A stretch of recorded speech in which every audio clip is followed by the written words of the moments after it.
Hello there, and welcome to another dramatic reading with me, your favourite overqualified prick, aka an academic.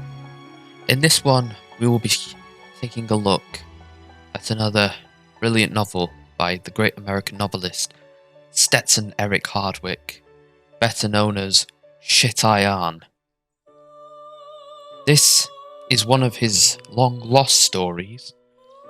And by lost, I mean it fell to the back of his near empty, near schizophrenia riddled mind. It is called How I Lost Christina. It was published on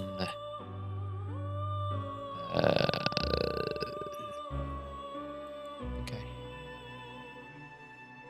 I actually do not have a 3rd of October 2019.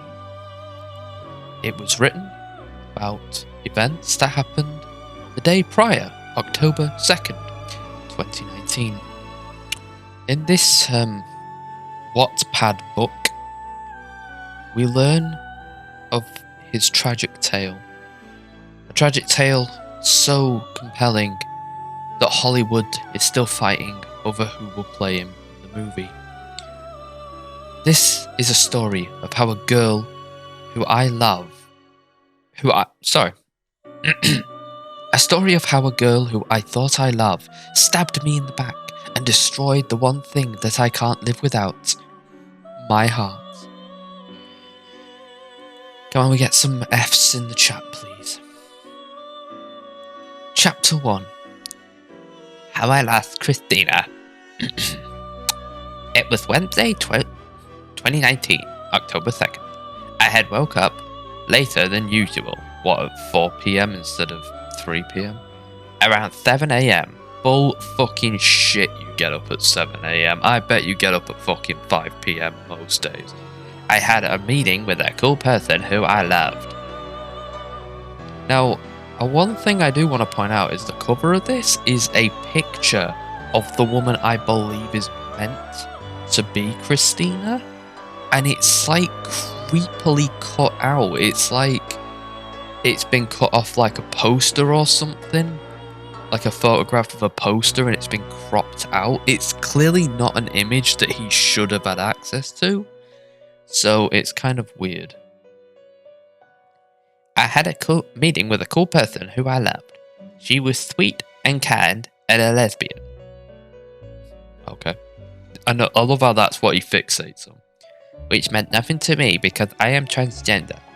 Her name is Christina. Sorry, had to do a quick edit. He's published her full legal name in this and I accidentally read it out. So if that's a bit choppy, I apologise, but I edited it out because I'm not fucking doxing this woman. Fuck off.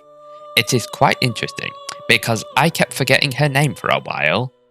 Oh, at least you'll remember it now you wrote it in this shit book. But a good way that I remembered her name was thinking about Christina Aguilera. Sure, okay. They have the same first name, so the system works. Yeah, I think of fucking Stetson hats when I think of you, because you both have about as much brains in them. I got dressed in the best clothes that I had, which was probably a paper bag. I always look my best for Christina. I'm pretty sure you do, but I bet you still, you crawled out of a dumpster. After I got dressed, I watched TV. Nancy Pelosi was doing a press conference on the Trump impeachment probe, while I was watching Nancy Pelosi on TV, the landlady let me know that Christina was here. I was so happy, so I came downstairs to meet her. You know, I actually love how gripping this story is so far. I'm sure most epics begin this way. I don't know what Nancy Pelosi has to do with anything. He could have just said, I watch TV, but he had to get some reference to Trump in there.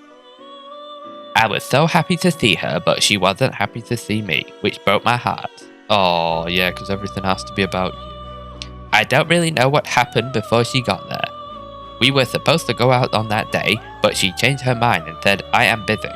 Pretty sure most people say that they're busy when you ask them out. She told me to take the bus to the office that she worked at. We got in an argument and she left. What was the argument about? What were the specifics? You see, when you avoid specifics, it sounds like you have something to hide. So I took the dash bus to the office where we both work. You don't work in an office, you lying little shit. You'd probably shit in one of the steel trash cans in the toilet. After missing my stop and having to walk 5 blocks in the hot sun. Well, if you don't want to walk in the hot sun, don't live in California. Move to Nebraska. I arrived at the office. A course? Oh yeah, he writes a course instead of course because he's a fucking moron. Something didn't feel right, like there was a lack of balance in the universe. Yeah, that's just because your head is just a lack of balance in general. It's just 80% water. I went up to the 3rd floor, went inside the office, and waited for her. Normally, I wouldn't be nervous to see Christina, but for some reason, this day was different. Yeah, because you had an argument yesterday that you refused to even address what it was about, what was said, who started it, why it was started, how it ended, and so on and so forth. You didn't ever address a single fucking thing about this argument, so it raises the question as to what the shit they're on about. I'm pretty sure he did say or do something weird that made her uncomfortable. So at 1:30 p.m., Christina wanted to see me in the conference room. When I got there, her friend, MFJ,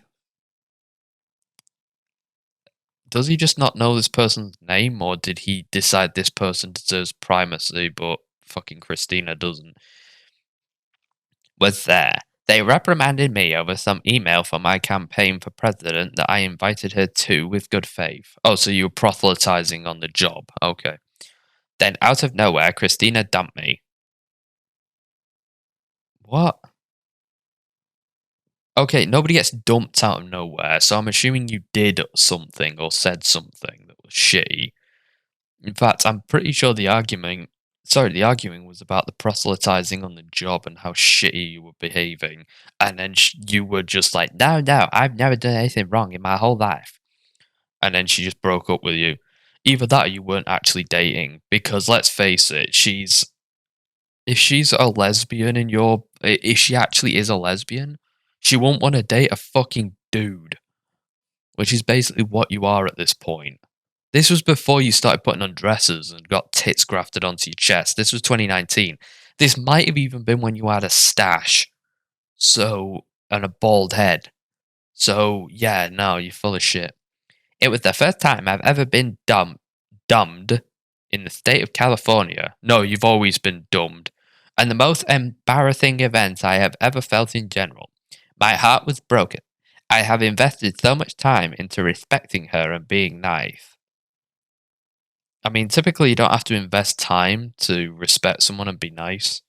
But, I mean, I understand to a degree because it is frustrating and upsetting if you put a lot of work into a relationship, even in the early days, and then that person more or less just says, oh, yeah, you wasted your time. Haha. Yeah, okay, I get that. I get everyone's probably had that situation and everyone's probably walked away a little bit mad. However, knowing your weird attachment thing that you have going on would not fucking surprise me if this woman never agreed to be in a relationship with you. And the reason why you got in trouble was because, well, you were being creepy. Helping her out when needed and listening to her advice. Apparently, though, she still left me. If you listened to her advice, why did you have an argument and why was there such a drama when she said that, oh, you can't proselytize in the office, you idiot? I cried multiple times, wishing that I was dead. You aren't the only one that wishes that. But she didn't care. Oh, so you cried and suicide baited the second that you got dumped. And it didn't work out because she's not stupid. So you just left and looked like an idiot. Well done. I'm afraid now to go back into the office because I'm a work-shy little cunt. I mean, because I don't want to run into her ever again. She dumped you. It's not like she was luring you on so you get naked and then she push you out the front door and make everyone laugh at you. She just literally said, I don't want to be with you anymore because you're a fucking psycho who stalks people. Idiot. Luckily for me, I can work from home. How much you want to bet that you did no work from home? So I can get my work done without dealing with her drama. Or you could be a fucking man and go to work and say, okay, we're not dating anymore, but, you know, I can still look you in the eye. People like this are why office fraternity, like, isn't accepted. People like this are why you can't date in the office and stuff like that. Because they just make it everybody else's problem. They can't keep their own shit to themselves. They can't make a problem their problem. It's everybody's problem. Fucking idiot. But I can't hide forever. I don't know you've been trying. I don't hate Christina for what she's done. That's why I wrote this slanderous bullshit about her. Well, libelistic, but whatever. I am highly disappointed in her actions against me. My life will never be the same, and I will most likely never meet someone as amazing as her. My campaign still comes first, though. If I win, I hope she is there to join me at my celebration speech. Oh, she missed out on being the first lady. Oh, that's a shame. The end. To be continued. And then there's a comment here from someone who doesn't know any better. But I can't read it because I don't have an account. And oh, I can sign up with Google apparently. Alright, let's do it.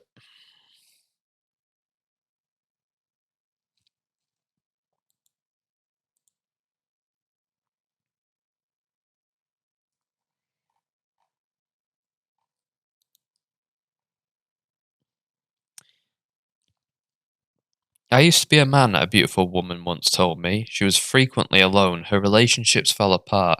She was even married once, but it doesn't last, not even being trans. But she was strong and level headed and very much respected in her chosen profession. That's deep. It's actually true. Cool. Ma'am, the author is a pedophile advocate.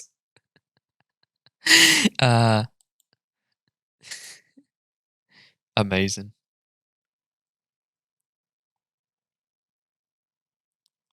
I don't know who this person is.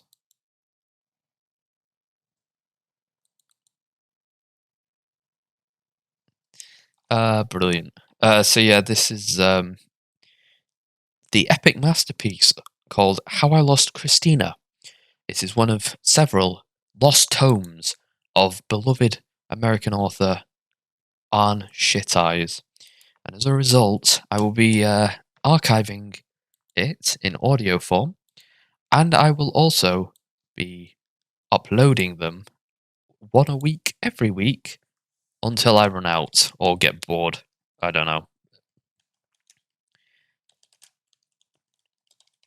Sorry, I'm just saving a screenshot of it just to prove that it existed at some point.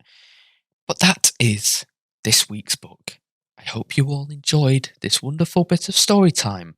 And please remember, I will not pay for your therapy. This is all on you. Farewell. Welche Kiri heb